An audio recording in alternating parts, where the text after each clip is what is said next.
That's me being silly, but seriously, one of the things that you guys tell me the most is you want to know how I lost weight, how I got fitter, healthier, happier.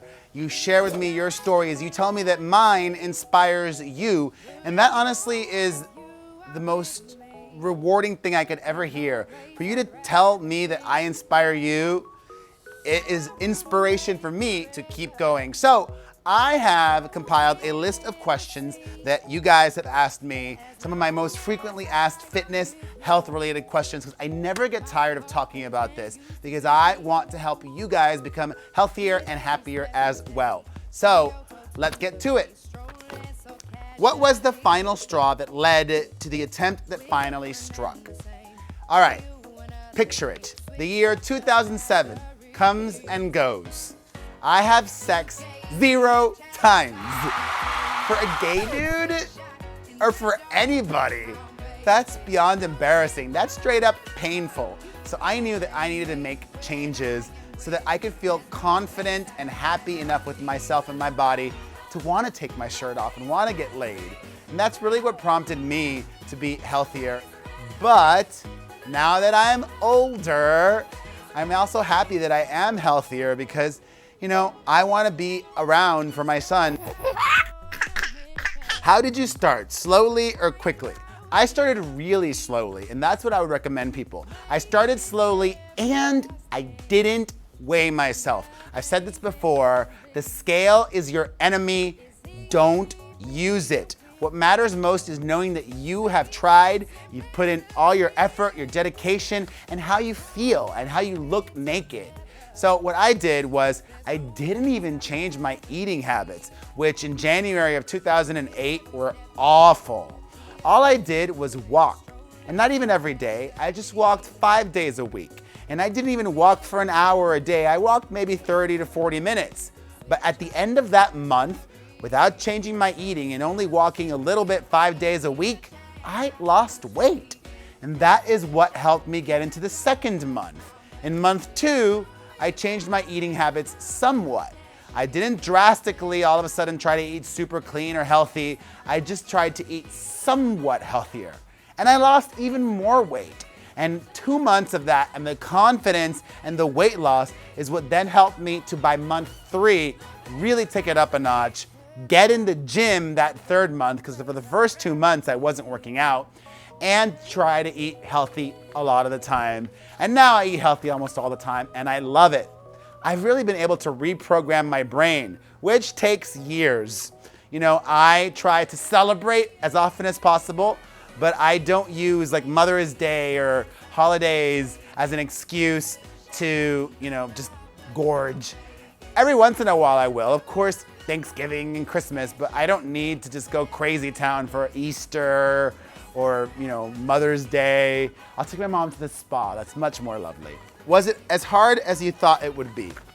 Getting fitter and healthier and happier was as hard as I thought it would be. It's still hard. It never gets easy, ever. I mean, sometimes it can be less hard, but it's always an effort. I mean, it's always a conscious decision. It's always, you know, sacrifice, but worth it. You know, I feel so good about myself now. I feel so happy. I'm able to do more, and let me tell you, having people, strangers on the street come up to you and say, you look good, that never gets old. But I think we need to just get over this idea that weight loss or being fit will happen quickly or happen easily. It will not. Don't expect that. Don't go for that. That's not even healthy.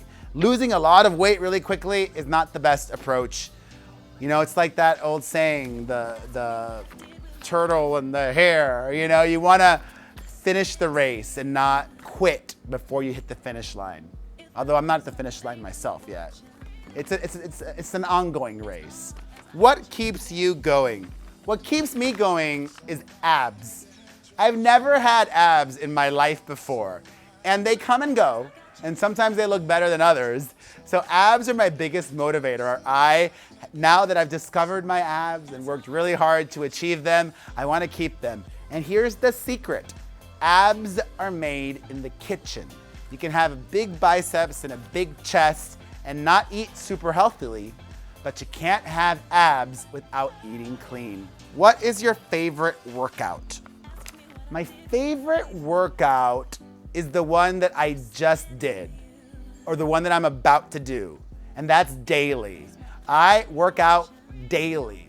And listen, that may not be for everybody, and some fitness experts say that you should take a day off, but I do something, whether it be the gym or mostly yoga on the weekends, and that's important for me, that I do something daily so that in my mind, I feel good about myself. I probably could not work out 7 days a week. I probably would have the same results working out 6 days a week, but there's something mental about it for me. And I feel better that I worked out that 7th day. And I don't view it as a chore. I love it. For me, especially doing yoga, that's like meditation. It's my time to really be in the moment, be present, forget about all my troubles and worries. We all have those. And it's just great to just take that time for yourself. And like I said before, you don't need a gym. You don't need fancy trainers. You don't need to get your meals delivered. You can do it all yourself. And if you can't afford to get your meals delivered, not everybody can. Everybody can afford to make your meals ahead of time. That's really the best tip for healthy eating and to avoid cheating. 2 or 3 times a week, make your meals for all the other days. Or once a week and just freeze everything. Follow healthy recipes from a healthy cookbook or for free from the internet, including your snacks, and you'll be less tempted to cheat. It's boring. You might want to, go out to a dinner at a restaurant, but I don't eat out that much because I know that there's so many variables there. The portion size may be bigger, the way they make it may not be as healthy. But you know what? It's worth it. I don't need to eat out. I can enjoy myself going out to dinner with my friends and having a diet soda and just watching them eat and having fun. And every once in a while, when I feel like it, I will join. But it's definitely not a regular thing.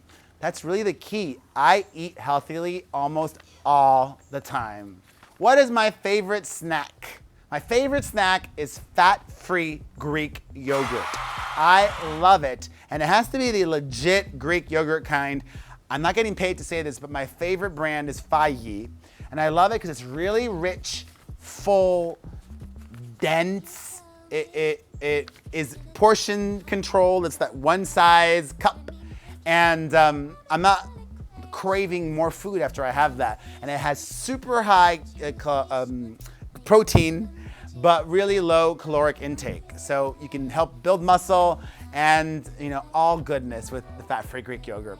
So I'm a fan of that one. And what's great about fat-free Greek yogurt is you can use it as a substitute for sour cream. You could put it in with your nachos. It helps although nachos aren't very healthy, I wouldn't advise that. But fat-free Greek yogurt is the secret snack. It's the major one. Is there anything you can tell those out there on the cusp of their own journey to inspire them? What I could tell you, if you're on the cusp of doing it, is just do it. And do not give up. Don't give up. Even if you crack once and you cheat once, get right back on, because this is a fact. It is scientifically proven that if you're able to do this for at least 3 weeks, it will get easier. I'm not saying it's gonna be easy. That's not real. Easy does not exist. It's always gonna be hard. But once you've passed the 3-week hurdle, you're slowly reprogramming the neurons in your brain and it will get easier. So stick it out for 3 weeks. Come on, you can do it. Would you do anything differently? If there's one thing I would do differently is I would have started my fitness challenge, just being healthier and going and being active and being at the gym in my 20s. Because if I would have done it in my 20s, it would have been so much easier.